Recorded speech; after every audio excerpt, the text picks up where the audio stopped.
Okay, ఇంత ఎమోషనల్గా, ఇంత సెన్సిటివ్గా ఇంత మాట్లాడుతున్నారు కదా. కొంతమంది అభిప్రాయం, మళ్ళీ నా మీద ఎక్కకండి, కొంతమంది అభిప్రాయం ప్రకారము బండ్ల గణేష్ అమ్మాయిల్ని పడుకోబెట్టి పైకి వచ్చాడు అన్న దాని మీద, అన్న స్టేట్మెంట్ మీద మీ అభిప్రాయం ఏంటి? మీ ద్వారా అందరికీ చెప్తున్నా, బండ్లా గణేష్ బ్రోకర్ కాదు, బండ్లా గణేష్ అన్నిట్లో మేకర్. ఓకే, ఇంకోటి చెప్తున్నా, పైకి వచ్చాడు అంటే ఒక రామోజీరావుకి ఫాదర్, రామోజీరావు గారి ఫాదర్ పేరు మీకు తెలుసా? తెలియదండి. తెలియదు కదా. రామారెడ్డి గారి నాన్నగారి పేరేంది? తెలియదండి కదా. మా చౌదరి గారు, మా ఇంటి నరేంద్ర చౌదరి గారి ఫాదర్ పేరేంది? తెలియదు. ఆంధ్రజ్యోతి వేమూరు రాధాకృష్ణ గారి ఫాదర్ పేరేంది? తెలియదు. అంటే వాళ్ళందరూ కూడా మామూలుగా హైదరాబాద్ వచ్చి ఉన్న స్థాయికి వెళ్ళారు, అందరూ తప్పులు చేసి పైకి వచ్చినట్టేనా? ఊరికి అడుగుతున్నా. ఎలా ఉందో కాదు, మీ మీద కాదు కాదు, మా ఊరు నేను అడిగిన దానికి మీరు ఆన్సర్ చేయాలి. అస్సలు కాదు, కాదు కదా, అస్సలు కాదు, అస్సలు కాదు. పైకి వస్తే పైకి రానాడు, పని పాట లేనాడు, తప్పులు చేసే తప్పుడు నా కొడుకులు మాట్లాడే మాటలకి నేను రెస్పాండ్ అవను. నాకు జీల్ ఉంది, నాకు ఒక గోల్ ఉంది, నాకు ఒక ఏం ఉంది.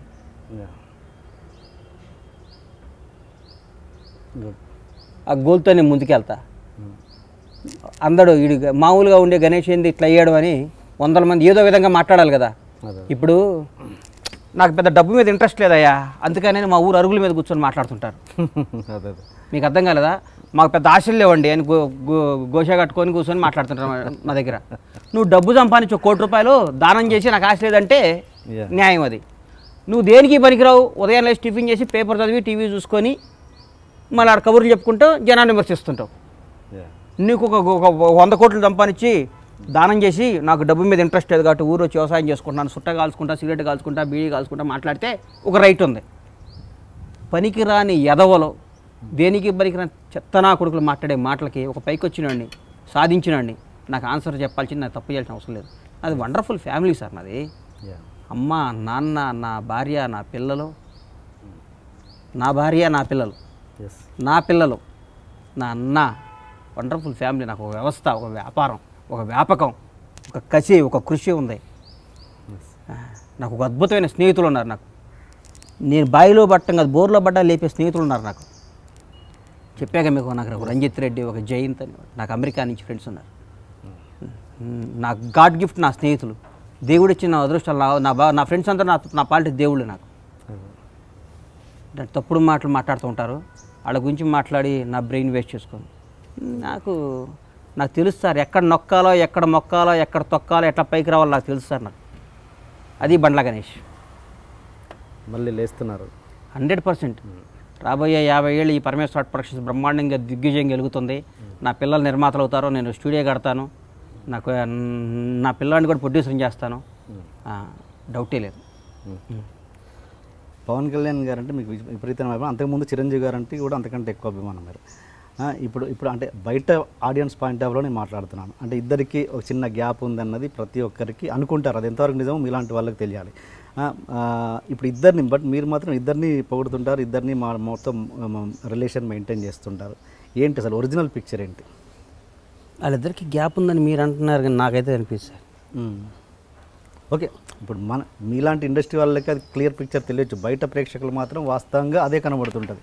ఇద్దరికి ఏదో గ్యాప్ ఉంది. ఏం లేదు, గ్యాప్ లేవు, బొబ్బు లేవు సార్. అంతేనా? ఊరికి పని పాట లేని టైం పాస్ వాళ్ళు ఉంటారు కదా సార్, టైం పాస్ పల్లీలు కొనుక్కొని తినుకుంటా కూర్చునే వాళ్ళు మాట్లాడే మాటలు అవన్నీ.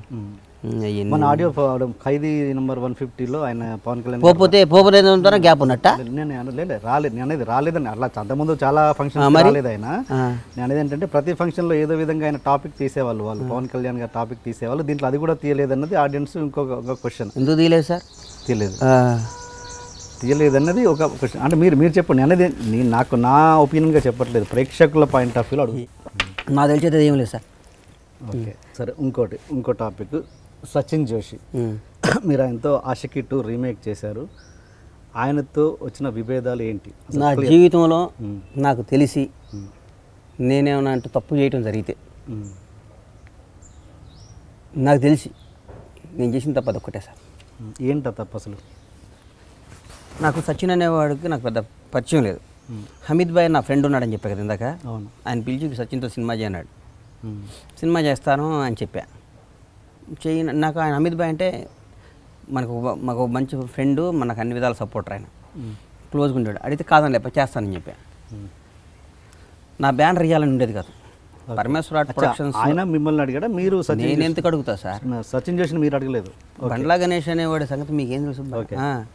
బండ్లా గణేష్ అనేవాడు చాలా డబ్బు వాళ్ళంత లేకపోయినా కానీ నా క్యారెక్టర్ కానీ నాకున్న ఫాలోయింగ్ కానీ నేను చాలా గొప్పవాడిని అందరు అని ఫీల్ అవుతా, లేకపోతే బతకలేను కాబట్టి.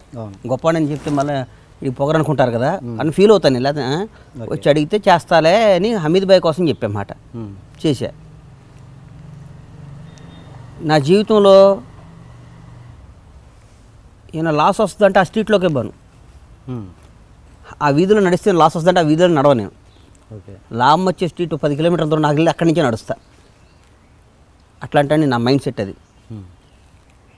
నేను నా బ్యానర్ అంటే అందరూ యాక్ట్ చేసే హీరోలు ఉండగా నేను బండ్లా గణేష్ అనేవాడు సచిన్ జోషితో సినిమా తీస్తాం అనేది మీరు నమ్ముతారా? ఆయన డబ్బులు పెట్టుకున్నాడు, ఆయన చేసుకున్నాడు, అన్నీ అయిపోయినాయి, చేసుకున్నాడు. ఆ సినిమాలో లాస్ వచ్చింది, నువ్వు తీసావు అన్నాడు నన్ను. నేను తీయలేదని చెప్పా. దాంట్లో ఖర్చు పెట్టిన ప్రతి పైసా అయింది. నాకేం సంబంధం సార్? నేను ఎందుకు తీస్తా, నాకేం సంబంధం? ఫ్రాంక్లీ స్పీకింగ్ అన్నారు కాబట్టి చెప్తున్నా. ఓకే, నా ప్రాణం పని నేను పెట్టా. దానికి అగ్రిమెంట్ కూడా ఏం లేదండి మరి? ఏమీ లేదు. అది చేశాడు, ఇది చేశాడు, అన్ని చేశాడు, కొట్టుకేస్తా అన్నాడు, వేసాడు, కొన్ని పిచ్చి పిచ్చి ట్వీట్లు చేశాడు. నేను పరువు నష్ట దావా వేశాను. I will see you in jail అని, I will see you in jail అన్నాడు. వాళ్ళకి అలవాటు జైలు, వాళ్ళ నాయనకు వాళ్ళ చరిత్ర వాళ్ళ ఫ్యామిలీ.